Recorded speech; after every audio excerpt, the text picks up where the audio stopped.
아주 먼 옛날 조선시대 중기 경기도 용인 땅 깊은 시골 마을에 강삼득이라는 20 남짓한 젊은이가 살고 있었습니다. 삼득은 태어날 때부터 가난을 등에 업고 살았습니다.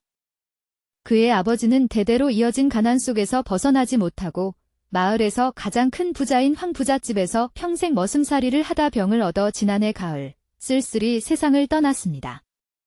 삼득의 남루한 옷차림, 거친 손마디, 그을린 피부는 누가 보아도 고된 삶을 살아온 머슴의 아들임을 짐작게 했습니다.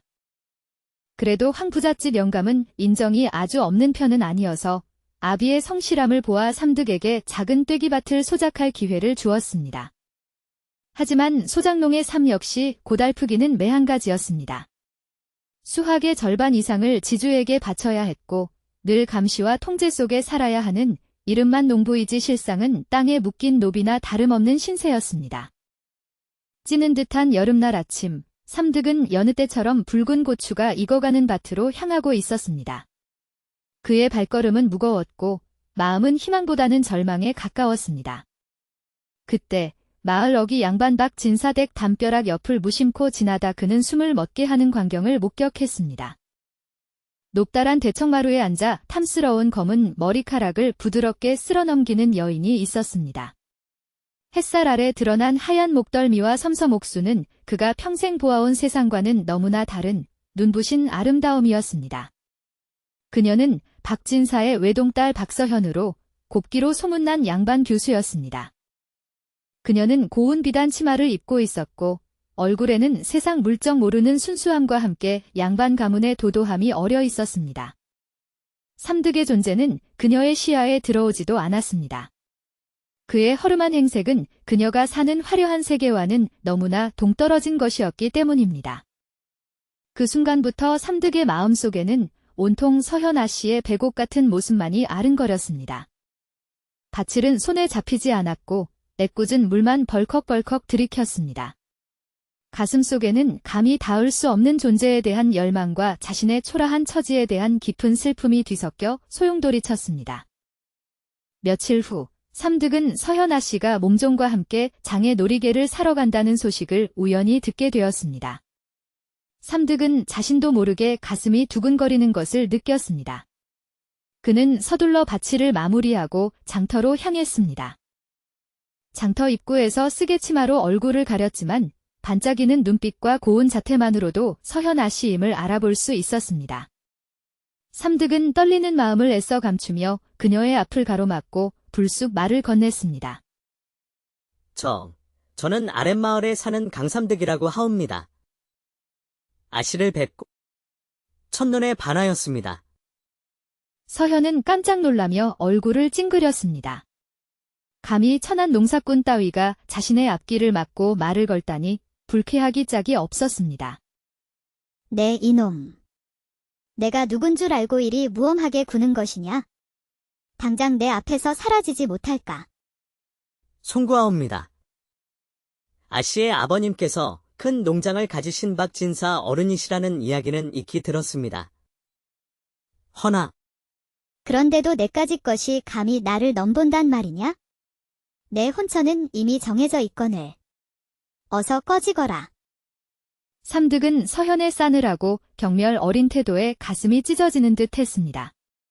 신분 때문에 사랑하는 여인에게 말 한마디 건네는 것조차 죄가 되는 이 야속한 세상이 원망스러웠습니다. 그는 그날 이후로도 몇 번 더 용기를 내어 서현에게 다가갔지만 돌아오는 것은 언제나 차가운 거절과 모욕뿐이었습니다. 내가 몇 번을 말해야 알아듣겠느냐? 너는 내 배필이 될 수 없다. 내 분수에 맞는 여종이나 찾아보거라. 서현의 매몰찬 말은 삼득의 가슴에 깊은 상처를 남겼지만 동시에 그의 마음속에 강한 불씨를 지폈습니다. 그는 어떻게든 이 지긋지긋한 가난과 천한 신분에서 벗어나리라. 그래서 언젠가는 서현아 씨와 같은 양반들 앞에서도 떳떳하게 설 수 있으리라 굳게 다짐했습니다. 그는 서현아 씨의 아버지인 박진사처럼 큰 부자가 되는 것을 꿈꾸기 시작했습니다. 그날부터 삼득은 밤낮을 가리지 않고 일했습니다. 그는 자신이 기른 탐스러운 고추를 팔아 돈을 벌기로 결심했습니다. 소장농 신세였지만 그는 아버지에게 물려받은 성실함과 타고난 부지런함으로 누구보다 농사를 잘 지었고 그의 고추밭은 늘 풍년이었습니다. 다행히 지주인 황 부잣집 아들은 아버지처럼 아량이 넓어 삼득이 장사하는 것을 허락해 주었습니다.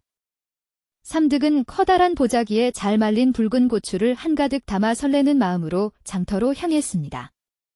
모처럼 흙냄새 나는 밭을 벗어나 활기찬 장터에 서니 가슴이 탁 트이는 것 같았습니다. 하지만 장사 경험이 없는 삼득에게 세상은 그리 호락호락하지 않았습니다. 장터 상인들은 모두 삼득의 고추를 헐값에 사려고만 했습니다. 아니, 이 어르신. 이렇게 좋은 고추를 한가득 가져왔는데 고작 그 값밖에 쳐줄 수 없다는 말씀이시오. 쯧쯧. 딱 보니 여기서 처음 장사하는 모양이구먼. 고추를 제값 받고 팔고 싶으면 여기가 아니라 다른 데로 가야지. 다른 데라니요. 그게 어디를 말씀하시는 겁니까? 허, 그걸 내가 왜 알려줘야 하는가?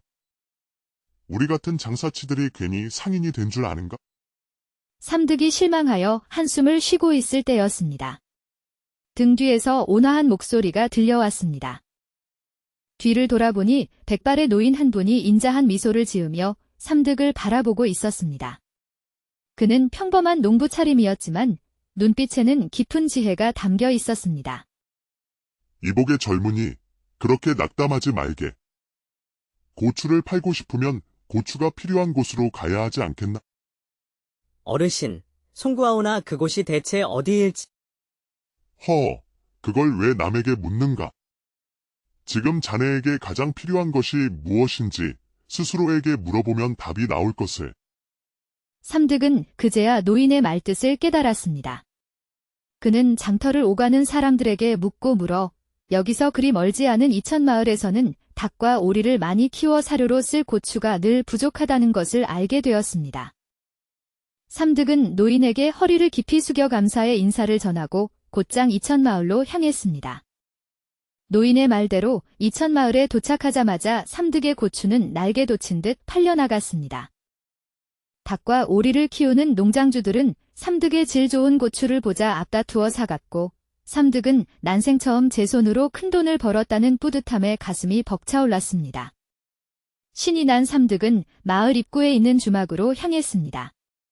시원한 막걸리 한 사발과 푸짐한 안주로 성공을 자축하고 싶었습니다. 주모. 여기 술 한 상 내오시오.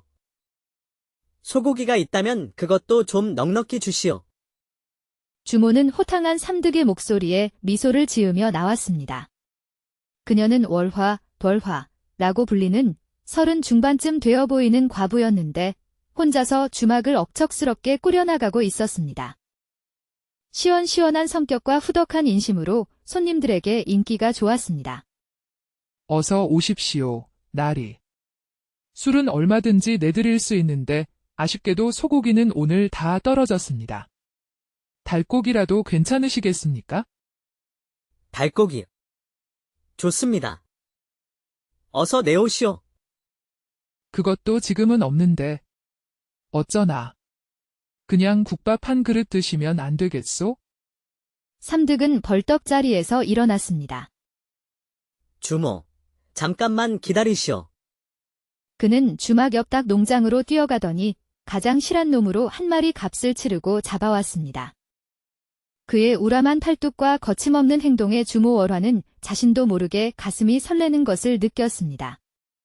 지금까지 닭고기가 없다고 해서 손님이 직접 닭을 잡아온 경우는 처음이었습니다.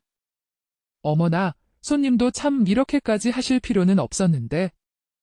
월화는 삼득이 잡아온 닭으로 맛깔스럽게 안주를 만들어내왔습니다. 그러면서 서비스라며 술 한 병을 더 가져왔습니다. 이건 제가 죄송해서 드리는 겁니다. 많이 드십시오. 삼득이 환하게 웃으며 고마움을 표하자 월화는 더욱 마음이 끌렸습니다. 햇볕에 건강하게 그을린 삼득의 구릿빛 피부와 탄탄한 가슴 근육이 남성적으로 느껴졌습니다. 보아하니 머슴살이 하는 분 같지는 않은데 어디서 오신 누구요? 삼득은 기분이 워낙 좋았던 터라 누구라도 붙잡고 자신의 성공담을 이야기하고 싶었습니다. 마침 월화가 물어봐 주니 신이 나서 오늘 있었던 일을 모두 털어놓았습니다. 장터에서 겪었던 서름, 노인의 조언, 이천 마을에서의 성공까지. 월화는 마침 손님도 뜸한 시간이라 삼득의 맞은편에 앉아 그의 이야기에 귀 기울여 주었습니다. 그녀는 맞장구를 치고 추임새를 넣으며 삼득의 이야기에 진심으로 공감해 주었습니다. 어머나, 그래서 고추를 다 파셨단 말이군요. 정말 대단하십니다. 삼득은 자신의 이야기를 진지하게 들어주는 월화에게 호감을 느꼈습니다. 그때 월화가 무릎을 탁 치며 말했습니다. 듣고 보니 안 그래도 우리 주막도 김치를 담그거나 국밥에 넣을 고추가 많이 필요하오. 혹시 남은 고추가 더 있다면 나에게 좀 가져와 주시겠소? 값을 후하게 쳐드리리다. 말씀만 하십시오, 주모. 지금이라도 당장 달려가 이 보따리에 3개는 넘게 가득 채워올 수 있습니다. 어머, 정말이요? 하긴 하루 종일 일해도 지치지 않을 것 같은 몸이시구려. 호호호. 월화는 삼득의 다부진 몸을 다시 한번 훔쳐보며 침을 꿀꺽 삼켰습니다. 어서 그 맛있는 고추 맛 좀 보고 싶네. 빨리 가져와 보시구려. 삼득은 약속대로 황부잣집으로 달려가 보자기에 고추를 가득 담아 3번이나 날라왔습니다. 월화는 그저 농담 반 진담 반으로 한 말이었는데 삼득이 정말로 이렇게 많은 고추를 가져오자 깜짝 놀라면서도 그의 추진력에 감탄했습니다. 세상에, 이걸 또 다 짊어지고 오느라 얼마나 힘드셨겠소. 어서 앉으시오. 내가 이번에는 특별히 소고기를 구해오리다. 기다리시면 금방 가져오겠소? 아까는 다 팔렸다고 하지 않았소. 이렇게 귀한 손님은 의외지. 가까운 농장 주인에게 특별히 부탁해서 가져오면 되니까. 여기 꼼짝 말고 있으시오. 삼득은 월화에게 남은 고추까지 모두 팔아넘기자 세상을 다 얻은 듯 기뻤습니다. 월화는 그날 장사를 일찍 접고 삼득 앞에 푸짐한 술상을 차렸습니다. 삼득이 가져온 싱싱한 고추까지 곁들여 내왔습니다. 이게 바로 그대가 방금 가져온 고추요. 아삭아삭하고 맛이 참 좋네 그려? 고추 농사 한번 제대로 지었구먼. 월화는 고추를 입에 넣고 맛있게 먹으며 삼득을 유혹하듯 바라보았습니다. 그날 밤, 삼득은 월화의 주막에서 오랜만에 깊은 잠을 잤습니다. 다음 날 아침, 삼득은 다시 고추를 팔기 위해 길을 나섰습니다. 황부잣집으로 가는 길에 우연히 시끌벅적한 장시가 열린 곳을 지나게 되었습니다. 전국 각지에서 모여든 보부상들이 좌판을 벌여놓고 온갖 물건들을 팔고 있었습니다. 삼득의 눈길을 사로잡은 것은 유난히 빛깔이 고운 도자기들이었습니다. 도자기에 대해 아는 것은 없었지만 한눈에 보아도 귀한 물건임을 알 수 있었습니다. 그는 조심스럽게 도자기를 파는 노인에게 다가가 물었습니다. 어르신, 이 도자기들은 값이 어찌 되옵니까? 백발이 성성하고 풍채가 좋은 노인이 헛기침을 하며 가격을 말해 주었습니다. 삼득이 감당하기에는 너무나 비싼 가격이었습니다. 삼득이 아쉬운 표정으로 돌아서려 하자 노인은 예전 장터의 노인처럼 흐뭇하게 웃으며 말했습니다. 젊은이, 혹시 자네도 장사에 관심이 있는가? 도자기를 제대로 알고 싶으면 이곳에서 멀지 않은 곳에 있는 도자기 공방에 한번 가보게나. 삼득은 노인에게 정중히 인사를 하고 그가 알려준 공방으로 향했습니다.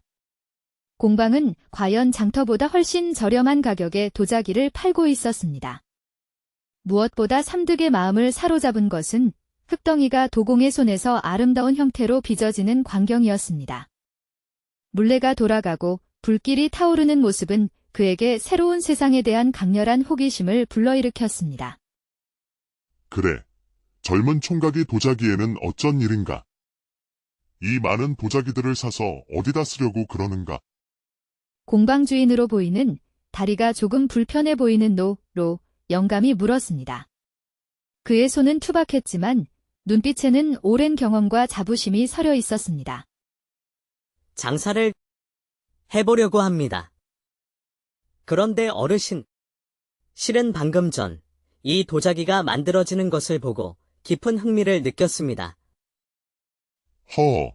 젊은이가 쑥스러워하기는. 나 역시 젊은 시절 우연히 이곳 공방에 들렀다가 도자기의 매력에 빠져 이렇게 평생 흙을 만지며 살고 있지 않은가. 부담 갖지 말고 이리 와서 한번 흙을 만져보시게나. 제가 감히 그래도 되겠습니까? 어르신, 아니 될 이유가 무언가? 내 옆에 와서 앉게. 내가 차근차근 알려주겠네. 그날부터 삼득은 매일같이 공방을 드나들며 노 영감에게 도자기 만드는 법을 배우기 시작했습니다. 흙을 반죽하고 물레를 돌리고 유약을 바르고 가마에 불을 지피는 모든 과정이 그에게는 신기하고 재미있었습니다. 농사일로 다져진 그의 강한 팔과 성실한 태도는 도자기 기술을 빠르게 익히는 데 큰 도움이 되었습니다. 노 영감, 즉 노진사는 삼득의 재능과 열정에 감탄하며 자신이 아는 모든 것을 아낌없이 가르쳐 주었습니다. 한 달이 지났을 때 삼득은 제법 그럴듯한 도자기를 만들어낼 수 있게 되었습니다. 드디어 자신이 만든 도자기를 팔 수 있게 되자 삼득은 설레는 마음으로 조심스럽게 도자기를 보자기에 싸서 장터로 향했습니다. 노진사는 삼득의 첫 장사를 격려하며 특별히 도자기 표면에 붓으로 아름다운 새와 꽃무늬까지 그려주었습니다. 그의 능숙한 분놀림은 삼득의 감탄을 자아냈습니다. 삼득이 장터 한쪽에 자리를 잡고 도자기를 펼쳐놓으려 할 때였습니다. 갑자기 저 멀리서 고함 소리와 함께 시끌벅적한 소리가 들려왔습니다. 험상궂게 생긴 활패들이 나타나 상인들을 행패하고 있었습니다. 이놈들아. 여기서 장사하고 싶으면 자릿세를 내라고 몇 번이나 말했느냐. 왈패들은 채소와 곡식이 담긴 바구니를 발로 차 뒤엎으며 시장을 휩쓸고 다녔습니다. 상인들은 겁에 질려 벌벌 떨 뿐 누구 하나 감히 나서지 못했습니다. 삼득은 기겁하여 얼른 도자기를 다시 보자기에 싸려 했습니다. 하지만 이미 왈패 두목의 눈에 띄고 말았습니다. 아니, 이건 또 어디서 굴러온 놈이야. 개나 소나 다 여기서 장사하겠다고 나서면 어쩌란 말이냐. 이보시오. 제발 이 도자기들만은 건드리지 마시오. 내가 지난 한 달 동안 밤낮으로 잠도 못 자고 열심히 만든 것이란 말이오. 한 달이라고 하였나. 나는 지난 2년 동안 이 시장 바닥을 다 휘어잡은 몸이다. 내 놈의 사정 따위 알 바 아니다. 왈패 두목은 삼득의 애원을 비웃으며 그의 소중한 도자기들을 무자비하게 발로 차서 깨뜨려 버렸습니다. 와장창. 청아한 파여름과 함께 삼득의 꿈과 희망도 산산조각 나는 듯 했습니다. 삼득은 하늘이 무너지는 것 같은 절망감에 그 자리에 주저앉았습니다. 깨진 도자기 조각들을 주워 담는 그의 손이 부들부들 떨렸습니다. 힘없이 공방으로 돌아오는 길, 삼득은 우연히 주막 앞을 지나게 되었습니다. 주모 월화가 그를 발견하고 깜짝 놀라 달려왔습니다. 아니, 삼득씨. 이게 무슨 일이요? 왜 이렇게 기운이 없으시오? 얼굴도 말이 아니고 혹시 무슨 안 좋은 일이라도 있었소? 삼득은 월화에게 자초지종을 털어놓았습니다. 월화는 삼득의 이야기를 들으며 안타까움에 눈시울을 붉혔습니다. 그녀는 우직하고 힘만 센 줄 알았던 삼득이 섬세한 도자기를 만들었다는 사실에 새삼 놀라면서도 그의 좌절에 깊이 공감했습니다. 저런, 얼마나 속상하시겠소? 한 달이나 공들여 만든 것을. 쯧쯧, 그 몹쓸 왈패 놈들. 월화는 잠시 생각에 잠기더니 입을 열었습니다. 삼득씨, 너무 상심하지 마시오. 제 친척 중에 깨진 도자기를 붙여서 다시 예술품으로 만드는 솜씨 좋은 이가 있소. 비록 깨졌지만 그 조각들을 그에게 가져다 주면 다시 쓸모있게 만들 수 있을지도 모르오. 그러니 내가 이 깨진 조각들을 다 살 테니 너무 염려하지 마시오. 삼득은 월화의 말에 눈이 번쩍 뜨였습니다. 그게 정말이요. 주모. 이렇게 다 깨져버렸는데도 값어치가 있겠소. 다른 사람에게는 없겠지만 나에게는 있소. 삼득씨의 정성이 담긴 것이니 말이오. 월화의 따뜻한 위로와 배려에 삼득은 큰 감동을 받았습니다. 그는 월화에게 깨진 도자기 조각들을 넘기고 받은 돈으로 다시 힘을 낼 수 있었습니다. 날이 밝자마자 삼득은 무거운 마음으로 공방으로 향했습니다. 차마 스승인 노 진사에게 왈패들에게 당한 사실을 고할 면목이 없었습니다. 공방에 도착하니 노 진사가 그를 기다리고 있었습니다. 아니, 벌써 도자기들을 다 팔고 오는 것이냐? 표정이 왜 그리 어둡느냐? 삼득은 차마 고개를 들지 못하고 더듬거리며 말했습니다.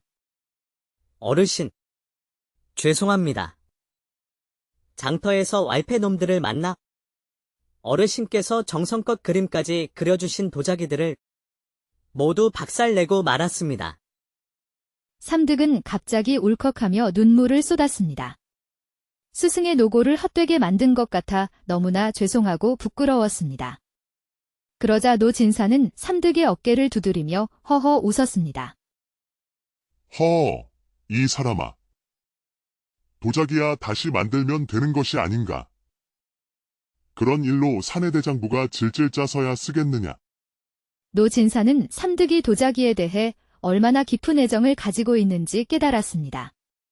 그의 눈에는 삼득이 단순한 제자가 아니라 자신의 뒤를 이을 진정한 도자기 공예가로서의 가능성이 보였습니다.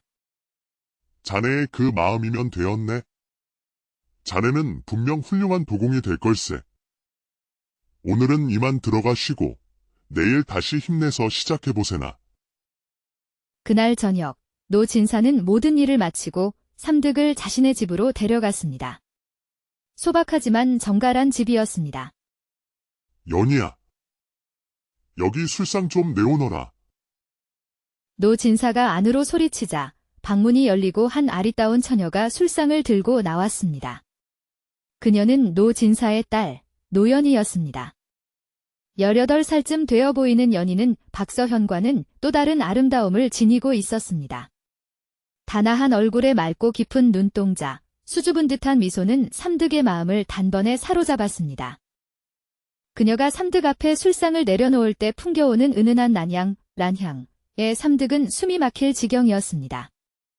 박서현이 화려하고 도도한 모란 같다면 연희는 고고하고 청초한 난초 같았습니다. 그녀는 삼득이 처음 공방에 왔을 때부터 그의 성실함과 우직함, 그리고 도자기에 대한 열정을 남몰래 지켜보며 호감을 키워왔습니다. 삼득은 노 진사와 술잔을 기울이며 밤늦도록 이야기꽃을 피웠습니다. 노 진사는 자신의 과거 이야기를 들려주었습니다. 그 역시 삼득의 아버지처럼 머슴살이를 했었고 젊은 시절 우연히 도자기의 매력에 빠져 평생을 바치게 되었다는 이야기, 그리고 지금은 고인이 된 아내와의 슬픈 사랑 이야기까지.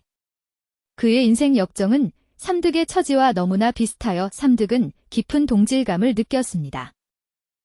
그런데 어르신, 그동안 궁금했지만 감히 여쭙지 못했는데 다리는 어쩌다 그리 불편하게 되신 겁니까? 젊은 시절 아버지를 따라 머슴살이를 하다가 큰 공사판에서 사고를 당해 이렇게 되었다네. 걷는 건 좀 불편하지만 그래도 내가 좋아하는 도자기를 만들 수 있으니 얼마나 좋은가. 사실 노 진사는 젊은 시절, 지금의 이조판서 백대감 댁에서 머슴으로 일할 때였습니다. 큰 공사가 있었는데 그때 어린 수양아 씨가 사고로 위험에 처한 것을 구하려다 자신이 대신 다리를 크게 다쳤던 것입니다. 백대감 부부는 이를 매우 미안하게 여겨 그의 종 문서를 태워 면천시켜주고 공방을 차릴 수 있도록 넉넉한 돈까지 주었던 것입니다. 하지만 노 진사는 그 사실을 굳이 삼득에게 자세히 말하지는 않았습니다. 아무리 보아도 어르신의 이 공예 실력은 세상에 더 널리 알려져야 합니다. 이대로 썩히기엔 너무나 아쉽습니다. 내일이라도 당장 제가 양반 댁들을 찾아다니며 어르신의 도자기를 팔아보겠습니다. 예끼 이 사람아. 나라고 그런 생각을 안 해봤겠는가? 아랫마을이라면 모를까? 고고한 양반 댁들 문턱은 높기만 하더군. 씨알도 안 먹힐 걸세. 그래도 제가 한번 해보겠습니다. 이참에 어르신의 실력을 만천하에 알려 보이겠습니다. 그거 참. 고집 하나는 황소고집이로구나. 도자기 얘기는 그만하고 오늘은 술이나 마저 드세나.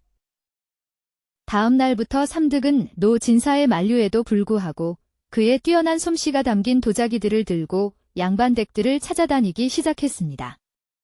노 진사의 말대로 대부분의 양반댁에서는 문전박대를 당하기 일쑤였습니다. 천안 행색의 장사꾼이 가져온 도자기는 거들떠보지도 않았습니다.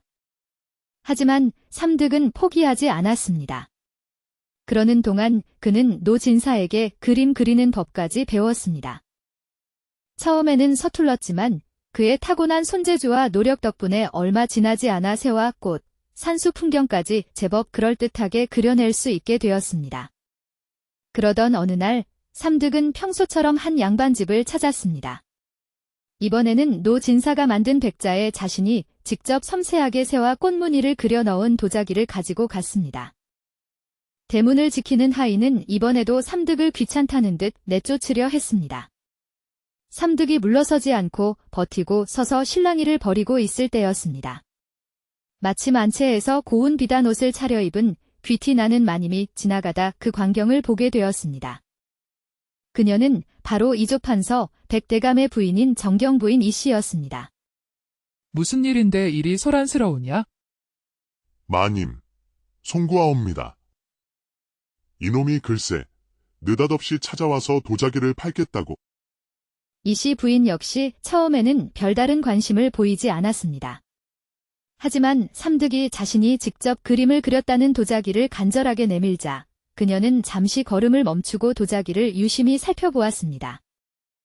마님, 부디 한 번만 봐주십시오. 세상 어디를 가셔도 이렇게 정성 들여 만든 도자기는 찾기 어려우실 겁니다. 이씨 부인의 눈빛이 미묘하게 변했습니다. 삼득이 그린 새와 꽃무늬는 투박하면서도 어딘가 모르게 힘이 있었고 무엇보다 오래전 자신의 딸을 구해준 젊은 머슴의 그림 솜씨를 떠올리게 했습니다. 그 머슴이 바로 노 진사였습니다. 그녀는 삼득을 안으로 불러들였습니다. 그래, 자네가 직접 그린 새와 꽃무늬 좀 자세히 보세나. 삼득은 숨을 죽이며 조심스럽게 도자기를 꺼내 보였습니다. 이씨 부인은 도자기를 이리저리 돌려보며 감탄했습니다. 오, 아주 잘 그렸구나. 내 말대로 참으로 가치가 있어 보이는구나. 삼득은 처음으로 자신의 노력을 인정받았다는 생각에 가슴이 벅차올라 활짝 웃었습니다. 이씨 부인은 삼득에게 앞으로 도자기를 만드는 대로 자신에게 가져오라고 말했습니다. 비록 처음에는 값을 후하게 쳐주지는 않았지만 자신의 그림을 알아봐주는 마님이 있다는 사실만으로도 삼득은 마치 이름난 도자기 공예가가 된 것처럼 기뻤습니다. 그렇게 두어 달이 지났을 때였습니다. 삼득이 새로운 도자기를 가지고 이씨 부인을 찾아갔을 때 마침 마님의 딸인 백수향아 씨가 방으로 뛰어 들어왔습니다. 수향아 씨는 눈부시게 아름다운 외모를 가졌지만 어딘가 아이 같은 천진난만함이 느껴졌습니다.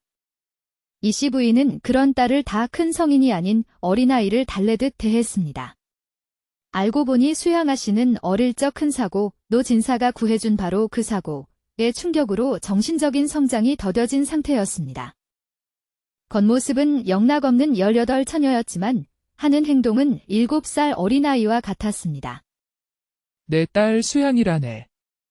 이상하게도 자네가 그린 이 그림들을 볼 때마다 우리 수향이가 떠오르지 뭔가.